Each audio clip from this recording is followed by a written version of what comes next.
प्रदेश सहित 5 राज्यों में होने वाले चुनाव को लेकर मध्य प्रदेश की राजनीति भी गर्मा रही है, जहां हर दिन बयानबाजी का दौर जारी है। भाजपा के राष्ट्रीय महासचिव कैलाश विजयवर्गीय और प्रदेश के गृह मंत्री नरोत्तम मिश्रा के बयानों पर प्रदेश के पूर्व मंत्री और कांग्रेस नेता जीतू पटवारी ने शनिवार को पलटवार किया। इस दौरान उन्होंने भाजपा पर जमकर निशाना साधा। पूर्व मंत्री जीतू पटवारी ने यूपी में कई मंत्रियों द्वारा भाजपा छोड़े जाने के सवाल पर पलटवार करते हुए कहा कि प्रधानमंत्री नरेंद्र मोदी ने राजनीतिक गरिमा गिराई है। जिस तरह जनप्रतिनिधियों की मंडी लगाकर उन्होंने दूसरे लोगों को और दलों को घात दिया है, अब उन्हें भी उसका परिणाम भुगतना पड़ रहा है। बीजेपी नरेंद्र मोदी जी ने इस देश को रास्ता दिखाया। उन्होंने कहा विधायक बिको, हम खरीदेंगे। नरेंद्र मोदी जी ने देश में राजनीतिक गरिमा गिराई, जनप्रतिनिधियों को की मंडी लगा के। अब उसी का जो उन्होंने घात दिया दूसरे लोगों को या दूसरे दलों को, अब उन्हीं को भुगतना पड़ रहा है। जो नरेंद्र मोदी जी ने बीज बोया, भारतीय जनता पार्टी ने बीज बोया, उसी के फल वो यूपी में काट रहे हैं। पटवारी ने कहा कि नरेंद्र मोदी जी ने जो बीज बोए हैं वही फसल काट रही है। वहीं प्रदेश के गृह मंत्री नरोत्तम मिश्रा के एक बयान पर पलटवार करते हुए जीतू पटवारी ने कहा कि नरोत्तम जी का काम है उन्हें रोज बयानबाजी करना है। प्रदेश में अपराध का ग्राफ कितना बढ़ रहा है, नरोत्तम जी उस पर ध्यान नहीं दे रहे हैं। कि अक्षर वाले बयान पर जीतू पटवारी बोले कि देश और प्रदेश में नरेंद्र मोदी और नरोत्तम मिश्रा यानी कि नक्शा नुकसान पहुंचा रहे हैं। कांग्रेस नेता जीतू पटवारी ने मुख्यमंत्री शिवराज सिंह चौहान को भी आड़े हाथों लिया और कहा कि शिवराज जी रोज वीडियो के माध्यम से नए नए रोजगार की घोषणा करते हैं।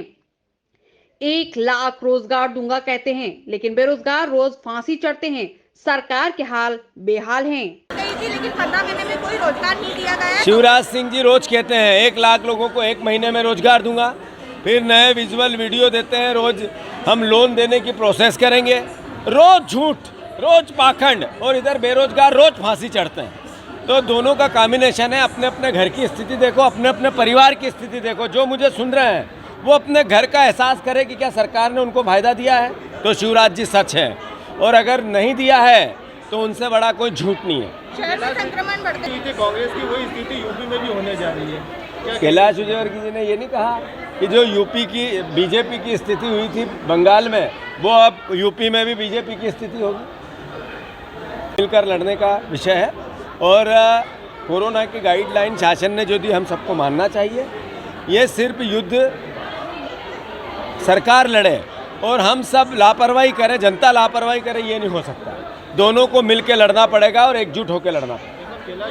भी रह चुके हैं सर, क्या लगता है विश्वविद्यालय में जो ऑनलाइन बिल्कुल सही है कि एक तरफ शासन की गाइडलाइन है, एक तरफ मुख्यमंत्री जी के रोज वीडियो और विजुअल है, और दूसरी तरफ स्कूलों की छुट्टी है और कॉलेजों के एग्ज़ाम ऑनलाइन पे कोई निर्णय नहीं है।